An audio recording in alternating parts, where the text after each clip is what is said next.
தூத்துக்குடியில் ஸ்டெர்லைட்டுக்கு எதிரான போராட்டத்தின் போது திட்டமிட்டு 13 பேர் சுட்டுக் கொல்லப்பட்டதாக தெரிகிறது என்றும் அதற்கு காவல்துறையினர் உடந்தையாக செயல்பட்டதாகவும் உயர்நீதிமன்ற நீதிபதிகள் கருத்து தெரிவித்துள்ளனர். தூத்துக்குடி துப்பாக்கிச்சூடு குறித்து தானாக முன்வந்து விசாரித்த வழக்கை தேசிய மனித உரிமைகள் ஆணையம் முடித்து வைத்ததை எதிர்த்து மனித உரிமை ஆர்வலர் ஹென்றி திவென் தொடர்ந்த வழக்கு உயர்நீதிமன்றத்தில் விசாரணைக்கு வந்தது. அப்போது சிபிஐயின் விசாரணை குறித்து அதிருப்தி தெரிவித்த நீதிபதிகள் எஸ். சுந்தர் மற்றும் செந்தில்குமார் துப்பாக்கிச்சூடு சம்பவத்தை நியாயமாக விசாரிக்கவில்லை என்றும் அதிகாரிகள் தவறிழைக்கவில்லை என எப்படி அறிக்கை அளிக்க முடியும் என்றும் கேள்வி எழுப்பினர். சுதந்திரமான விசாரணை அமைப்பின் முடிவே கவலை அளிக்கும் வகையில் இருப்பதாக குறிப்பிட்ட நீதிபதிகள் இந்த வழக்கின் விசாரணை சிபிஐயின் கையாலாகாத தனத்தை காட்டுவதாகவும் கண்டனம் தெரிவித்தனர். மேலும் தூத்துக்குடி துப்பாக்கிச்சூட்டில் 13 பேர் கொல்லப்பட்டது முன்கூட்டியே திட்டமிட்டதாக தெரிகிறது என குறிப்பிட்ட நீதிபதிகள் ஒரு தொழிலதிபர் விரும்பியதால் துப்பாக்கிச்சூடு நடத்தியிருக்கிறார்கள் என்றும் அதற்கு போலீசார் உடந்தையாக செயல்பட்டிருக்கிறார்கள் எனவும் கூறினர். பின்னர் நீதிபதி அருணா ஜெகதீசன் ஆணைய விசாரணையில் குற்றம் சாட்டப்பட்டுள்ள காவல்துறை மற்றும் அரசு அதிகாரிகள் அவர்களின் உறவினர்கள் பெயர்களில் உள்ள சொத்து விவரங்களை சேகரித்து 2 வாரங்களில் அறிக்கையாக தாக்கல் செய்ய தமிழக லஞ்ச ஒழிப்புத்துறைக்கு நீதிபதிகள் உத்தரவிட்டனர். காலை உணவு திட்டத்தின் மூலம் மாணவர்களின் பசிபோக்கிய மனநிறைவை அடைந்ததாக முதலமைச்சர் மு க ஸ்டாலின் நிகழ்ச்சியுடன் குறிப்பிட்டுள்ளார். அரசு தொடக்கப் பள்ளிகளில் தொடங்கப்பட்ட காலை உணவு திட்டம் காமராஜரின் பிறந்த நாளை ஒட்டி ஊரகப் பகுதிகளில் உள்ள அரசு உதவி பெறும் தொடக்கப் பள்ளிகளுக்கு விரிவுபடுத்தப்பட்டுள்ளது. இதனை திருவள்ளூர் மாவட்டம் கீழச்சேரியில் உள்ள அரசு உதவி பெறும் பள்ளியில் முதலமைச்சர் மு க ஸ்டாலின் தொடங்கி வைத்தார். உணவுகளை சுவைத்து பார்த்த முதலமைச்சர் அதனை மாணவர்களுக்கு பரிமாறி மகிழ்ந்தார்.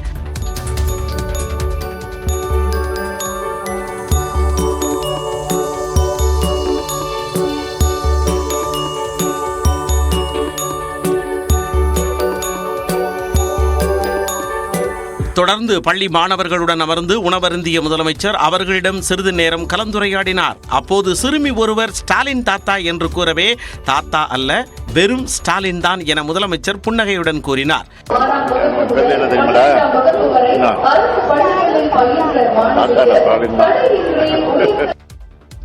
பின்னர் மேடையில் பேசிய முதலமைச்சர் மு க ஸ்டாலின் அரசுக்கு எத்தகைய நிதி நெருக்கடி ஏற்பட்டாலும் மாணவர்கள் பசியில் வாடக்கூடாது என்று குறிப்பிட்டார். அரசாங்கத்துக்கு எவ்வளவு செலவானாலும் பரவாயில்லை, ஒரு குழந்தை கூட பசியோட ஸ்கூலுக்கு வந்து தவிக்கக்கூடாதுன்னு இந்த திட்டத்தை தொடங்க உத்தரவிட்டேன். காலை உணவு திட்டத்திற்கான செலவானது நிதி ஒதுக்கீடு அல்ல, வருங்கால முதலீடு என்றும் முதலமைச்சர் கூறினார். நீட் தேர்வை ஒட்டுமொத்த தேசமும் எதிர்ப்பதாக கூறிய முதலமைச்சர் மு க ஸ்டாலின் கல்வியை மாநில பட்டியலுக்கு மாற்ற மத்திய அரசு தயாரா என்று கேள்வி எழுப்பினார். திருவள்ளூர் மாவட்டம் கீழச்சேரியில் காலை உணவு திட்டத்தின் விரிவாக்க நிகழ்ச்சியில் பேசிய ஸ்டாலின் தமிழ்நாடு தொடங்கிய நீட் எதிர்ப்பு தற்போது தேசம் முழுவதும் எதிரொலிப்பதாக கூறினார். ஒன்றிய பாஜக அரசு அரசியலுக்காக இப்போ நெருக்கடி நிலையை பற்றி பாராளுமன்றத்தில் தொடர்ந்து பேசுறாங்க. ஆனால் நாம அவங்க கிட்ட கேட்கிற கேள்வி, நெருக்கடி நிலை காலத்தில் ஒத்திசைவு பட்டியலுக்கு மாற்றப்பட்ட கல்வியை உடனடியாக மாநில பட்டியலுக்கு மாற்ற ஒன்றிய அரசு தயாராக இருக்கா?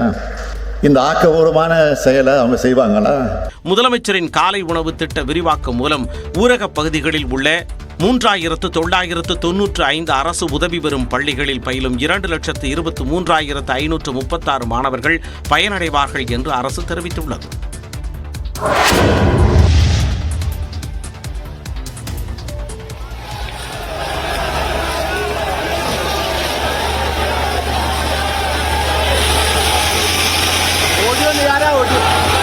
நீட் தேர்வு முறைகேடுகளுக்கு கண்டனம் தெரிவித்து மத்திய பிரதேசத்தில் காங்கிரஸ் கட்சியினர் நடத்திய போராட்டத்தின் போது தண்ணீர் பீச்சி அடிக்கப்பட்ட காட்சிதான் இது. அந்த மாநிலத்தில் நர்சிங் மற்றும் நீட் தேர்வு முறைகேடுகளை கண்டித்து மாணவர் அமைப்பினரும் காங்கிரஸ் கட்சியினரும் சேர்ந்து தலைநகர் போபாலில் முதலமைச்சர் இல்லத்தை முற்றுகையிட முயன்றனர். ஒரு கட்டத்தில் கூட்டத்தை கட்டுப்படுத்த முடியாத காவலர்கள் கண்ணீர் புகை குண்டுகளை வீசினர். மேலும் போராட்டம் நடத்தியவர்கள் மீது தண்ணீரை பீச்சியும் காவலர்கள் அடித்தனர்.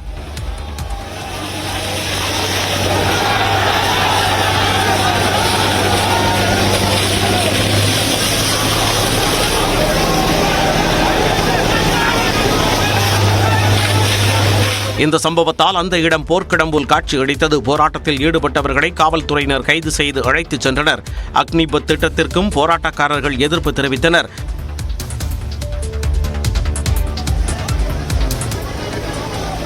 உரிய அனுமதியின்றி போராட்டம் நடத்தியதால் தான் தடியடி நடத்தியதாகவும் கண்ணீர் புகை குண்டுகள் பயன்படுத்தியதாகவும் காவல்துறை தரப்பில் விளக்கம் அளிக்கப்பட்டது. நான் அவர்கிட்ட நிறைய பேசினேன், அதுவும் எனக்கு ஹாப்பியாக இருந்துச்சு. என்கிட்டயும் அவர் பேசின்னு இருந்தார், எனக்கு அதுவும் ஹாப்பியாக இருந்துச்சு. சிஎம் தாத்தாக்கு தேங்க்யூ. முதலமைச்சர் ஸ்டாலினை பார்த்த உற்சாகத்தில் சிறுமி கூறிய நிகழ்ச்சி வார்த்தைகளே இவை.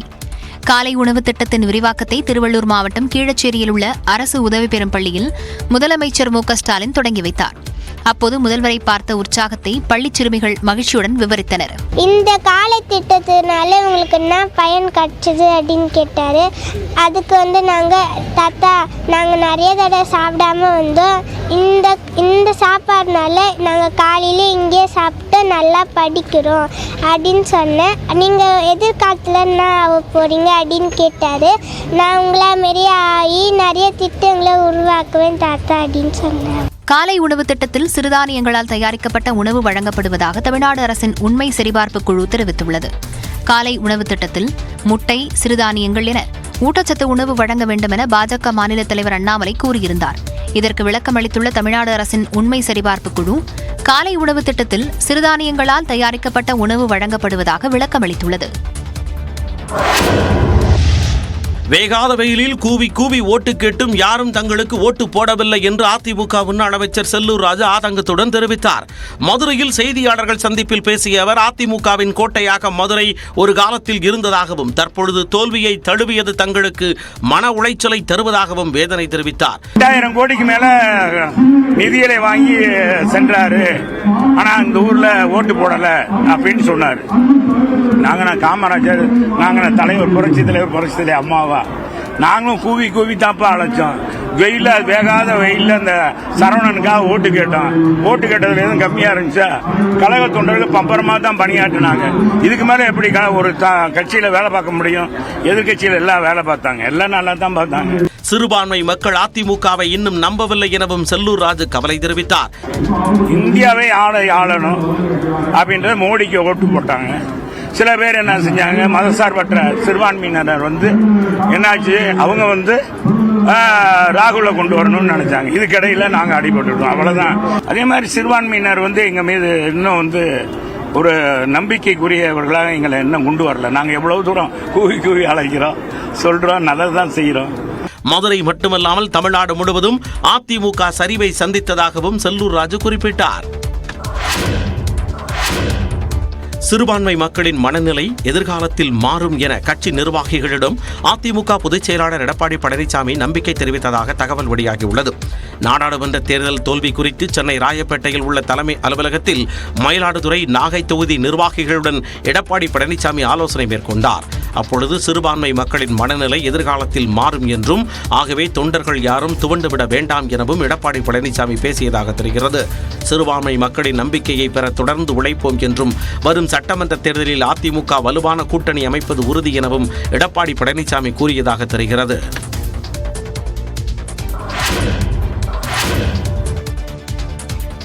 காவிரி விவகாரத்தில் அடுத்த கட்ட நடவடிக்கை குறித்து ஆலோசிக்க செவ்வாய்க்கிழமை காலை அனைத்து சட்டமன்ற கட்சித் தலைவர்கள் கூட்டம் நடைபெறும் என்று முதலமைச்சர் ஸ்டாலின் அறிவித்துள்ளார். கடந்த வெள்ளிக்கிழமை முதல் வரும் 31ஆம் தேதி வரை காவிரியிலிருந்து நாள்தோறும் 1 TMC நீரை விடுவிக்க வேண்டும் என்று காவிரி நீர் ஒழுங்காற்றுக்குழு பரிந்துரைத்தது.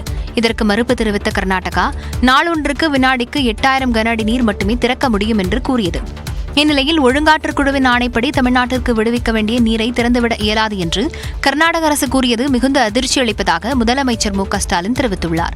காவிரி ஒழுங்காற்றுக்குழுவின் உத்தரவை உடனடியாக செயல்படுத்திட காவிரி மேலாண்மை ஆணையத்திற்கு தமிழ்நாடு அரசு கடிதம் எழுதியிருப்பதாக முதலமைச்சர் குறிப்பிட்டுள்ளார். காவிரி ஒழுங்காற்றுக்குழுவின் ஆணைப்படி நீரை விடுவிக்காத கர்நாடகாவின் செயல் உச்சநீதிமன்றத்தின் உத்தரவை மீறியது என்று முதலமைச்சர் குற்றம் சாட்டியுள்ளார். காவிரி நீரை பெறுவதற்கு தேவையான நடவடிக்கைகளை மேற்கொள்வது குறித்து நீர்வளத்துறை அமைச்சர் துரைமுருகன் தலைமையில் செவ்வாய்க்கிழமை காலை 11 மணிக்கு தலைமைச் செயலகத்தில் அனைத்து சட்டமன்ற கட்சித் தலைவர்களின் கூட்டம் நடைபெறும் என்று ஸ்டாலின் கூறியுள்ளார். காவிரி நதிநீர் விவகாரம் தொடர்பான கூட்டத்திற்கு முதலமைச்சர் ஸ்டாலின் தலைமை ஏற்க வேண்டும் என்று பாமக தலைவர் அன்புமணி ராமதாஸ் வலியுறுத்தியுள்ளார். கர்நாடக அரசை கண்டித்து தமிழ்நாடு அரசு அனைத்து கட்சிகளையும் கூட்டி ஆர்ப்பாட்டம் நடத்த வேண்டும் என்று தேமுதிக பொதுச் செயலாளர் பிரேமலதா வலியுறுத்தியுள்ளார். சண்டாளர் என்ற சாதி பெயரை நகைச்சுவையாகவோ அல்லது இழிவுபடுத்தும் நோக்கத்திலோ பயன்படுத்தக்கூடாது என்று தமிழ்நாடு அரசு அறிவித்துள்ளது. விக்கிரவாண்டி இடைத்தேர்தல் பரப்புரையின் போது யூடியூபர் சாட்டை துரைமுருகன் முன்னாள் முதலமைச்சர் கருணாநிதியை விமர்சிக்கும் நோக்கில் சண்டாளர் என்ற சொல்லை பயன்படுத்தி பாடலை பாடியிருந்தார். அதேபோல சீமானும் அந்த பாடலை பாடுவதாக கூறியிருந்தார். இது தொடர்பாக சாட்டை துரைமுருகன் SC/ST பிரிவினருக்கு எதிரான குற்றத்தடுப்பு சட்டத்தின் கீழ் கைது செய்யப்பட்டு பின்னர் விடுவிக்கப்பட்டார். இந்நிலையில் தமிழ்நாடு ஆதி திராவிடர் மற்றும் பழங்குடியினர் ஆணையம் வெளியிட்டுள்ள சுற்றறிக்கையில் தமிழ்நாடு பட்டியல் சாதியினர் அட்டவணையில் சண்டாளர் என்ற சாதி 48வது இடத்தில் இருப்பதாகவும் தமிழ்நாடு மற்றும் நாட்டின் பிற பகுதிகளில் சண்டாளர் என்ற சாதி பிரிவில் மக்கள் வாழ்ந்து வருவதாகவும் குறிப்பிடப்பட்டுள்ளது. அண்மை காலமாக சண்டாளர் என்ற சொல்லை பயன்படுத்தி சமூக ஊடகங்களில் பேசப்படுவதாக சுட்டிக்காட்டியுள்ள ஆதி திராவிடர் மற்றும் பழங்குடியினர் ஆணையம் அரசியல் மேடைகளில் நகைச்சுவைக்காகவோ அல்லது இழிவுபடுத்தும் நோக்கத்திலோ சண்டாளர் என்ற சொல்லை பயன்படுத்தக்கூடாது என்றும் அறிவுறுத்தியுள்ளது. அவ்வாறு பயன்படுத்துபவர் மீது SC/ST குற்றத்தடுப்பு சட்டத்தின் கீழ் நடவடிக்கை எடுக்க அரசு பரிந்துரைத்திருப்பதாகவும் தமிழ்நாடு ஆதி திராவிடர் மற்றும் பழங்குடியினர் ஆணையம் கூறியுள்ளது.